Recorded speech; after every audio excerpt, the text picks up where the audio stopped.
عينا فيها تسمى سلسبيلا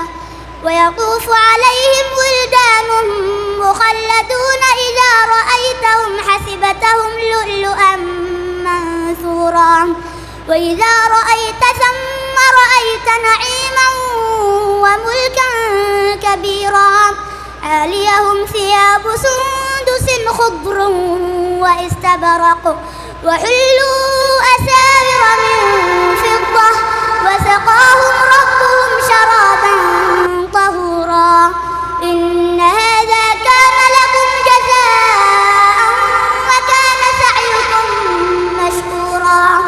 إنا نحن نزلنا عليك القرآن تنزيلا فاصبر لحكم ربك ولا تطع منهم آثما أو كفورا واذكر اسم ربك بكرة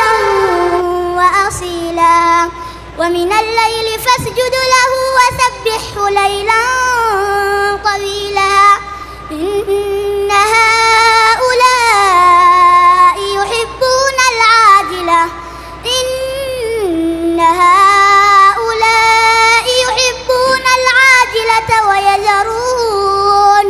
ويذرون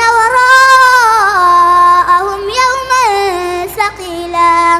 نحن خلقناهم وشددنا أسرهم وإذا شئنا بدلنا أمثالهم تبديلا إن هذه تذكرة فمن شاء اتخذ إلى ربه سبيلا